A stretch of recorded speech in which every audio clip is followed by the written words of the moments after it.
For centuries, Rome was the undisputed master of the Mediterranean world. Not many challenged Roman authority and lived to tell about it. But then a woman arrived who shook the empire to its core. A desert queen from a remote trading city declared herself independent from Rome.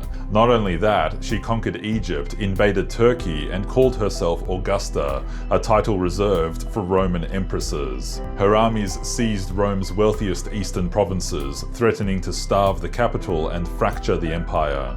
Her name was Zenobia, and she was one of ancient Rome's most dangerous enemies.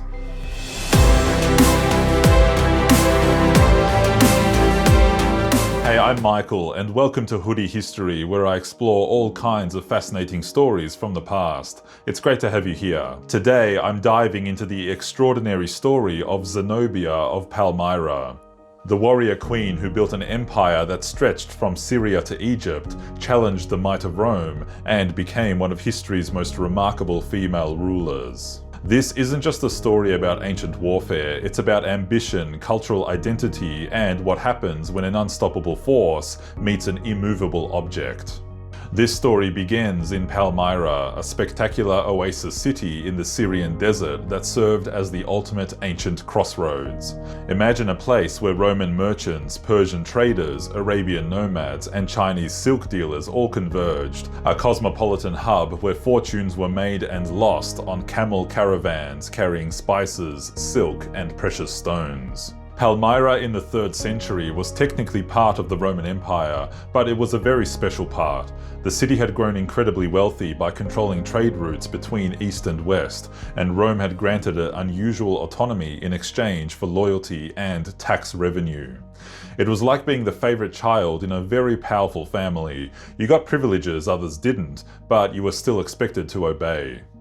Into this world around 240 CE was born a girl who would grow up to be known as Zenobia. Her original name was probably Bat Zabai in Aramaic, but she took the Greek name Zenobia, which means life of Zeus. Even her choice of name hints at the grand ambitions that would define her life. We know she was educated in Greek philosophy and literature, spoke multiple languages including Aramaic, Greek, and Latin, and was reportedly beautiful enough to rival Cleopatra. But unlike many ancient queens who were remembered primarily for their relationships with powerful men, Zenobia was building her own power base from an early age. Zenobia's path to power began when she married Audacious, the ruler of Palmyra and one of Rome's most trusted allies in the east. This wasn't just a political marriage, together they formed a formidable partnership that would reshape the region's balance of power. During the crisis of the 3rd century, when Rome was tearing itself apart with civil wars and barbarian invasions, Audacious stepped up to fill the power vacuum in the east. He successfully fought against the Persian Empire, which had been taking advantage of Roman weakness to invade Roman territory.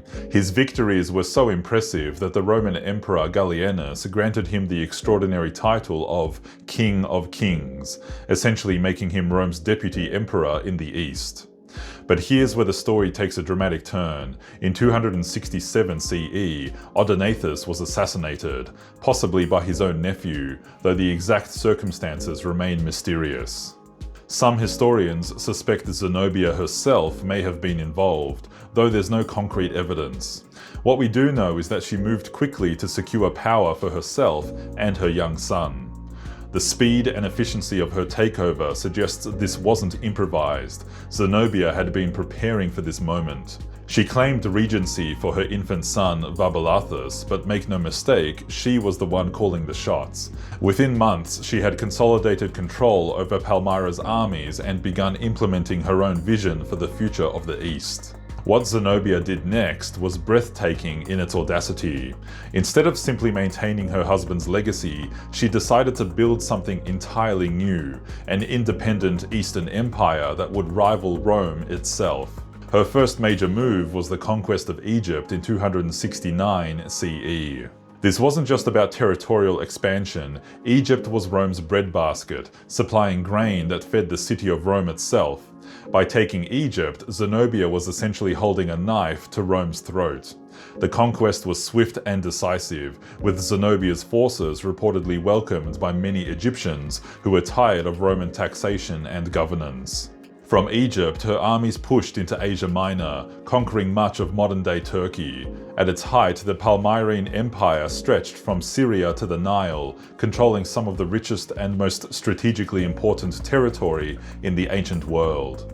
But Zenobia wasn't content with just military conquest. She understood that lasting power required cultural legitimacy. She began styling herself as the successor to the great queens of the ancient world, particularly Cleopatra.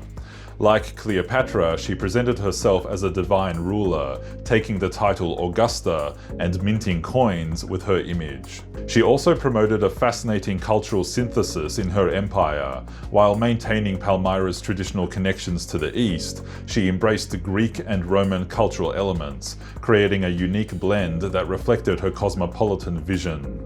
Her court became a center of learning, attracting philosophers, writers, and artists from across the Mediterranean world. One of the most remarkable aspects of Zenobia's rule was her religious policy. She was reportedly a patron of several religious traditions, including early Christianity, and her empire became known for its religious tolerance, a stark contrast to the religious conflicts that were tearing apart the Roman world. Rome, naturally, was not pleased with this upstart desert queen carving out her own empire from Roman territory.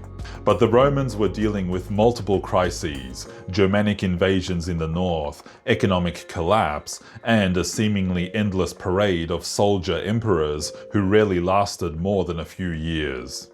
That changed in 270 CE when Aurelian became emperor.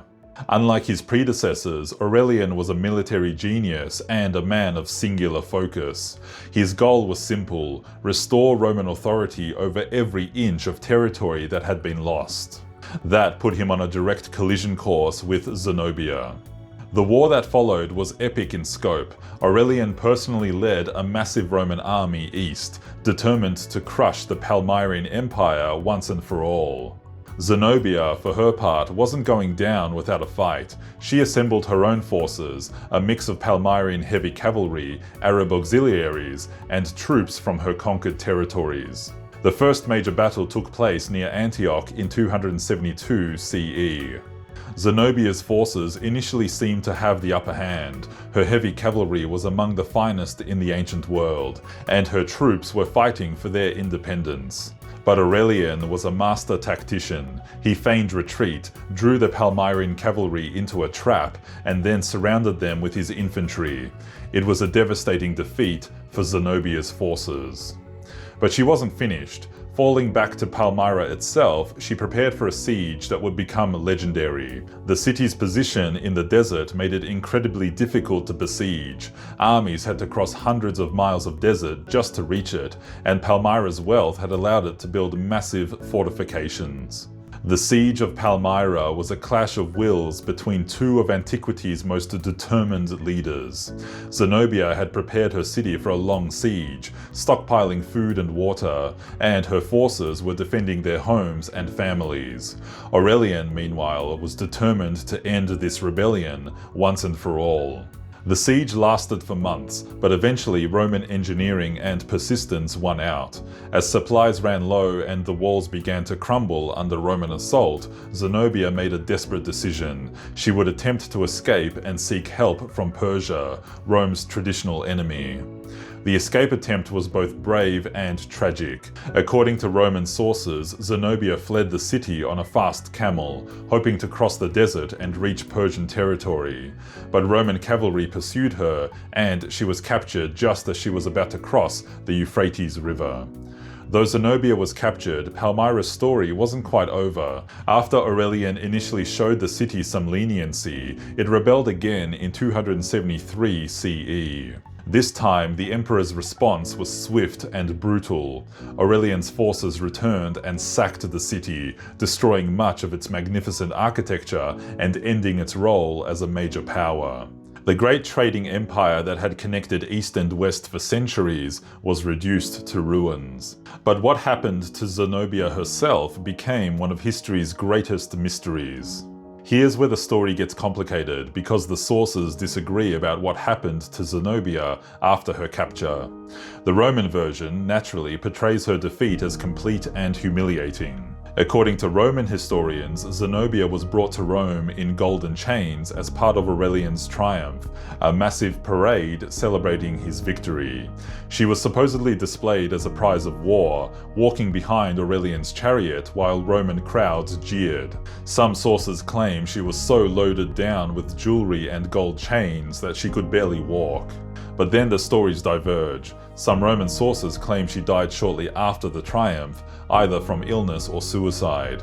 Others suggest she was pardoned by Aurelian and given a villa in Italy, where she lived out her days as a Roman matron, even marrying a Roman senator.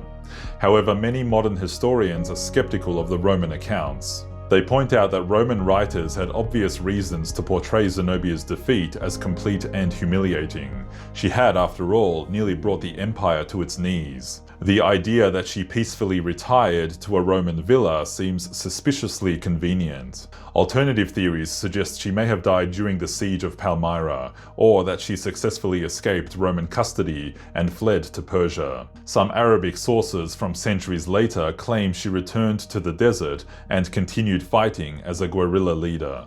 The truth is, we may never know exactly how Zenobia's story ended, but perhaps that's fitting for a figure who challenged conventional wisdom and defied expectations at every turn. Regardless of how her life ended, Zenobia's impact on history was enormous. She proved that the Roman Empire, despite its apparent invincibility, could be challenged and nearly defeated by a skilled and determined opponent. Her reign also represented something unique in the ancient world, a successful attempt to create a multicultural empire that bridged East and West.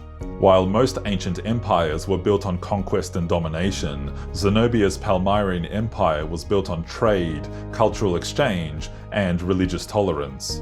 She became a symbol of resistance against imperial domination, inspiring later rulers and rebels throughout the Middle East and beyond. Medieval Arab historians celebrated her as a champion of Eastern independence, while Byzantine chroniclers remembered her as a worthy opponent of Rome. In modern times, Zenobia has been claimed as a symbol by various Arab nationalist movements, and she remains a popular figure in Syrian culture. Her story has inspired countless works of art, literature, and film. Zenobia of Palmyra is a reminder that even in the ancient world, when opportunities for women to wield power were rare, exceptional individuals could still rise to challenge the greatest empires of their time. Her story is ultimately about the eternal human desire for independence and self-determination, and the courage it takes to stand up to seemingly impossible odds. For a brief, shining moment, a desert queen from a remote trading city held the fate of the ancient world in her hands. Whether she died in chains in Rome or escaped to fight another day, Zenobia proved that empires, no matter how powerful, are never as permanent as they seem. Sometimes it just takes one person with enough vision and courage to show the world that the impossible is possible. What do you think happened to Zenobia after her capture? Do you believe the Roman accounts, or do you think there's more to the story? Let me know in the comments. If you enjoyed learning about this incredible queen, please give this video a thumbs up, and if you haven't already, hit that subscribe button and the notification bell so you don't miss more fascinating stories from history here on Hoodie History. And one last thing, if you're interested in shorter stories from history, I publish content frequently on my other channel, Hoodie History Shorts. You can check it out now to discover all kinds of punchy stories from history. There's a link here and in the video description. Thanks for watching, and see you next time.